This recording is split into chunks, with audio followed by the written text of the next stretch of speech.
welcome to our channel AgriTeach, and this is the second video for class 11 students of chapter number 1.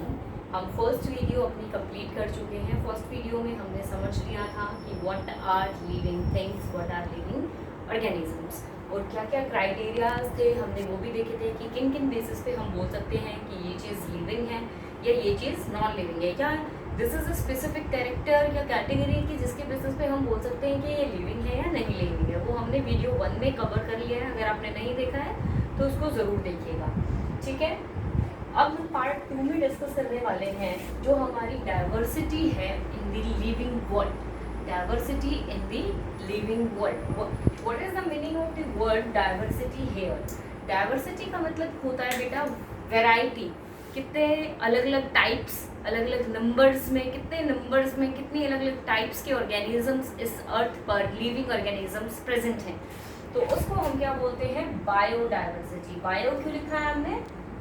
Living के, कि कितने types के, कितने अलग अलग नंबर्स में अलग अलग तरीके के ऑर्गेनिजम्स जो हैं अर्थ पे एग्जिस्ट करते हैं. That is called as biodiversity of earth, यानी variety of organisms. Variety of living organisms is known as the biodiversity. ठीक है, अब हम एक चीज़ देखेंगे कि जो वैरायटी है बेटा, वो वैरायटी किस किस बेसिस पे हो सकती है ऑर्गेनिजम्स के अंदर. उनके कलर के बेसिस पे हो सकती है, उनके साइज के बेसिस पे हो सकती है. अच्छा, उनका एनाटमी जो स्ट्रक्चर है वो कैसा है. ठीक है, वो बाहर से कैसे दिखते हैं, मॉर्फोलॉजिकली वो कैसे हैं. ठीक है, उनकी हैबिट क्या है या उनका हैबिटेट कैसा है. तो अलग अलग बेसिस पे हम जो है देखते हैं कि ऑर्गेनिजम्स की कितनी टाइप्स हैं, क्या डाइवर्सिटी प्रेजेंट है ऑन दी अर्थ.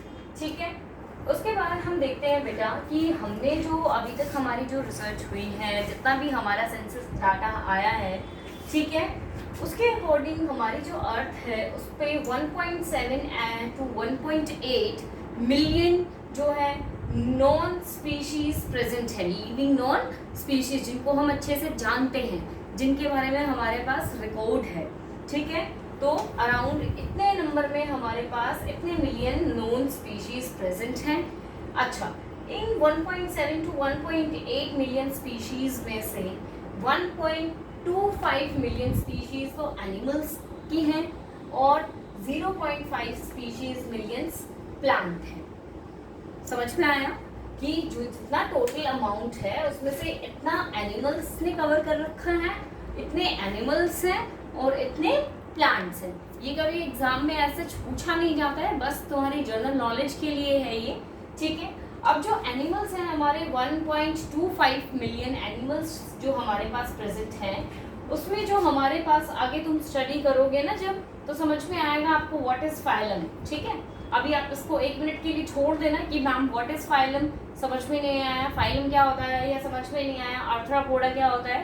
तो अभी के लिए इसको छोड़ देना. जो अब नेक्स्ट वीडियोस हम आगे करेंगे उसमें आपको ये सारी चीज़ें भी क्लियर होती चली जाएंगी.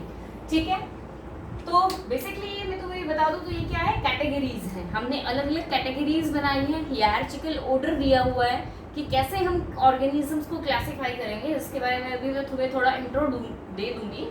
ठीक है, तो उसके अंदर हमारे पास एक फाइलम है आर्थ्रोपोडा, यानी ये फाइलम जो है इंसेक्ट्स का है. आर्थ्रोपोड किसके लिए यूज करते हैं हम? इंसेक्ट्स के लिए यूज करते हैं.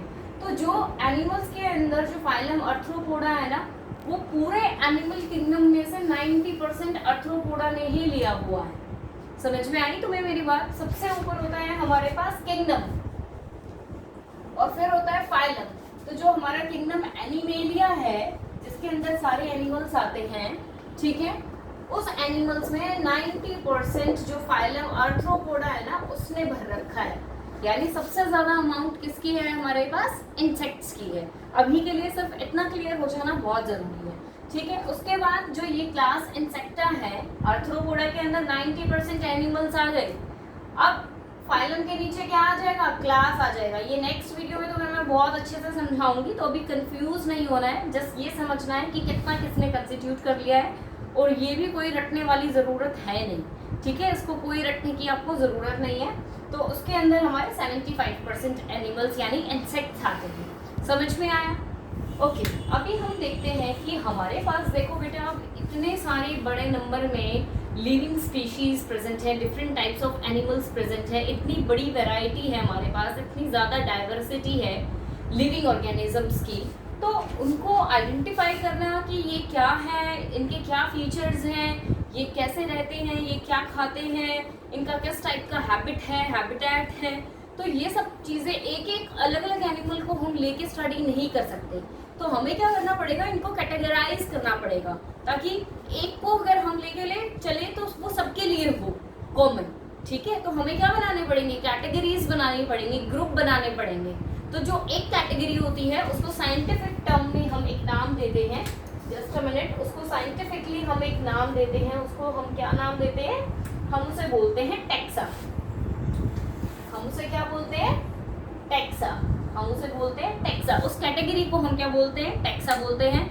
और जो ये पूरा प्रोसेस होता है कि हम पहले क्या करेंगे, ऑर्गेनिज्म को आइडेंटिफाई करेंगे, ठीक है, उसका एक नाम देखेंगे कि ये क्या है एक्चुअल में, उसको मॉर्फोलॉजिकली स्टडी करेंगे कि ये किस जैसा दिखता है, इसके कैसे फीचर्स हैं, ठीक है। उसके बाद हम एक उसको स्पेसिफिक नाम देंगे, उसको एक को कॉमन नेम देंगे, स्पेसिफिक नेम देंगे, ठीक है। फिर उसको क्लासीफाई करेंगे कि ये और किन जैसा है, ठीक है। उसको हम कैटेगराइज करेंगे, यानी एक ग्रुप बना देंगे उसका, ठीक है।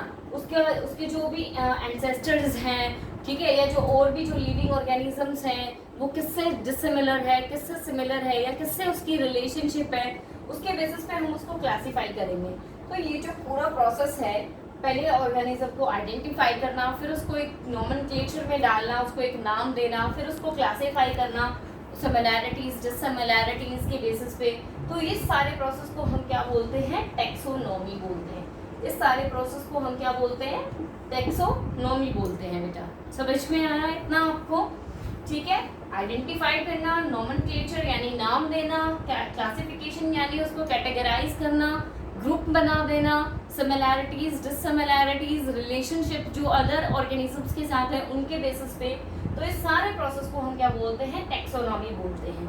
सिस्टमैटिक्स क्या होता है बेटा बेसिकली सिस्टमैटिक्स कुछ नहीं होता, जो ये सब कुछ है that is systematics.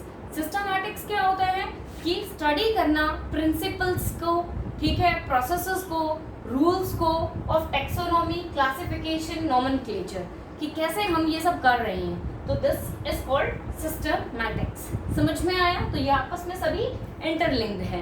As such कोई डेफिनेशन नहीं पूछी जाती, व्हाट इज आइडेंटिफिकेशन। सो हाँ, टैक्सोनॉमी एंड सिस्टमैटिक्स पे पूछ लिया जा सकता है एक नंबर में, ठीक है। तो इनको हमें ध्यान रखना है। और जो भी क्लासिफिकेशन के दौरान हम जो भी कैटेगरीज बनाते हैं, तो एक स्पेसिफिक कैटेगरी को हम क्या बोलते हैं, टैक्सा बोलते हैं। और इस पूरे प्रोसेस को आइडेंटिफाई करना, नोमेनक्लेचर करना, क्लासिफाई करना, इस पूरे प्रोसेस को टैक्सोनॉमी बोलते हैं। आई थिंक आपको क्लियर हो गया होगा, ठीक है। अगर आपको क्लियर नहीं हुआ है तो एक बार वीडियो को पीछे करना और दोबारा से एक बार सुन लेना, ठीक है। उसके बाद बेटा हम देखते हैं what is binomial nomenclature. What is binomial nomenclature, ठीक है। बायनोमियल नोमेनक्लेचर या क्लासिफिकेशन क्या होता है बेटा, बेसिकली साइंटिफिक नेम देना, कि एक चीज का एक साइंटिफिक हमने नेम रख दिया है, चाहे हम कहीं पे भी चले जाएं, ठीक है, उसको उस नाम से सब लोग पहचानेंगे, ठीक है। हमारे यहाँ मैंगो को सपोज मैंगो बोलते हैं, और कहीं आउट ऑफ हम चले जाएं और वहाँ पे मैंगो को मैंगो ना बोल के कुछ और बोलते हैं, और वहाँ जाके हम मैंगो मांगने लग जाएं तो उनको समझ में ही नहीं आएगा। तो इस सारे कंफ्यूजन को दूर करने के लिए ICBM एंड ICZN ने, ICBM is what, full form पूछ ली जाती है, international code of botanical nomenclature, ठीक है। एक इंटरनेशनल कोड है नाम देने के लिए बोटेनिकल स्पीशीज को सॉरी यानी प्लांट्स के लिए, एंड यहाँ पे international code of zoological nomenclature यानी एनिमल्स के लिए। तो ये बेसिकली किसने दिया था, कार्लोस लिनानियस ने दिया था 1751 के अंदर, अपनी बुक के अंदर फिलोसफिया बोटेनिका के अंदर उन्होंने ये सब दिए थे, नाम्स दिए थे कि कैसे एक साइंटिफिक नेम हम लिखते हैं। तो साइंटिफिक नेम लिखा कैसे जाता है बेटा, और किसने स्टैंडर्डाइज की थी ये सारी चीजें, वो ICBM एंड ICZN ने की थी ये सारी चीजें स्टैंडर्डाइज। ये साइंटिफिक नेमिंग उन्होंने स्टैंडर्डाइज की थी, जो कार्लोस लिनानियस ने दी थी 1751 के अंदर, ठीक है। तो अब जो साइंटिफिक नेम है बेटा वो कैसे लिखा जाता है, जो भी साइंटिफिक नेम है ना उसके अंदर दो पार्ट होते हैं, दो वर्ड्स होते हैं, फर्स्ट एंड सेकंड। जो फर्स्ट वर्ड होता है बेटा वो होता है आपका जीनस, और जो सेकंड वर्ड होता है वो आपका होता है स्पीशीज। ठीक है, तो जीनस एंड स्पीशीज। अब फॉर एग्जाम्पल हम एक एग्जाम्पल लेके चलते हैं ह्यूमन बींग्स। तो ह्यूमंस के लिए एक साइंटिफिक नेम है हमारा, that is homo and sapiens. तो इसको लिखने का यही तरीका है, साइंटिफिक नेम को लिखने का यही तरीका है। जो ये जीनस एंड जो स्पेसिफिक नेम होते हैं, स्पीशीज का नेम होता है, ये होते लैटिन वर्ड्स हैं, लेकिन इनको लिखा कैसे जाता है, इटैलिक्स के अंदर। हम इनको इटैलिक्स में लिखते हैं, जो बुक के अंदर ये प्रिंट होती है ना, तो इसको हम इटैलिक्स में लिखते हैं। लेकिन जब हम हैंड राइटिंग से लिखते हैं, हाथ से लिखते हैं, तो हमेशा हम क्या करते हैं, एक अंडरलाइन लगा देते हैं, अलग अलग अंडरलाइन दोनों वर्ड्स के नीचे। जीनस के लिए एक अलग अंडरलाइन होती है और स्पीशीज के लिए अलग अंडरलाइन होती है। तो ह्यूमंस का क्या हो गया साइंटिफिक नेम, होमो सैपियंस। तो अब तुमने एक चीज देखी होगी, होमो में एच बड़ा है और सैपियंस में एच छोटा है। तो यही रूल है लिखने का कि जो जीनस है उसका फर्स्ट लेटर बड़ा होगा और स्पीशीज पूरा स्मॉल लेटर्स में होगी। समझ में आया आपको यहाँ तक? क्या है ये, लैटिन वर्ड्स हैं, इटैलिक्स में लिखे जाते हैं, सेपरेट लिखे जाते हैं दोनों नाम। जब हैंड राइटिंग में लिखते हैं तो अंडरलाइन होते हैं, जब हम प्रिंट करते हैं, टाइप करते हैं, तो हम इटैलिक्स के अंदर इनको लिखते हैं। जो फर्स्ट नेम होता है वो जीनस का होता है और सेकंड नेम क्या होता है, स्पीशीज का होता है। आई थिंक आपको क्लियर हो गया होगा। इसी तरीके से मानो हम जो है हाउस फ्लाई का लिखें, तो हाउस फ्लाई का नाम क्या है, मुस्का डोमेस्टिका। आपकी बुक में ये दिए भी हुए हैं, ठीक है, और ये पूछे भी जा सकते हैं एक नंबर में। मैंगो का क्या है, मैंगीफेरा इंडिका। तो जब भी हम कोई साइंटिफिक नेम लिखेंगे तो वो उनको लिखने का तरीका यही है, फर्स्ट लेटर बड़ा होगा जीनस का, दोनों सेपरेट लिखे जाएंगे, दोनों को अंडरलाइन किया जाएगा सेपरेटली, और स्पीशीज पूरा छोटे फॉर्म में लिखा जाएगा। एक और तुम्हारी बुक में दिया हुआ है, that is of wheat, that is triticum aestivum. ठीक है, समझ में आया? तो इन सबको तुम्हें ध्यान रखना है। कोई भी पूछा जा सकता है एक नंबर में, किसने दिया था वो भी पूछा जा सकता है, किसने कब दिया वो भी पूछा जा सकता है, कहाँ दिया वो भी पूछा जा सकता है, इनकी फुल फॉर्म पूछी जा सकती है, या इनको किसने स्टैंडर्डाइज किया वो भी पूछा जा सकता है, या हर एक का आपको साइंटिफिक नेम पूछा जा सकता है। ह्यूमंस का, house fly, mango and wheat जो तुम्हारी बुक में दिया हुआ है, जो तुम्हारी एनसीईआरटी में दिया हुआ है। समझ में आया? यहाँ तक आपको टॉपिक क्लियर हो जाना चाहिए। ठीक है, तो अभी आज हम अपनी वीडियो यहीं स्टॉप करते हैं। अब जो नेक्स्ट टॉपिक है वो हम अपनी नेक्स्ट वीडियो के अंदर कवर करेंगे। ठीक है, so thank you so much for watching my video and please subscribe, share and like the video.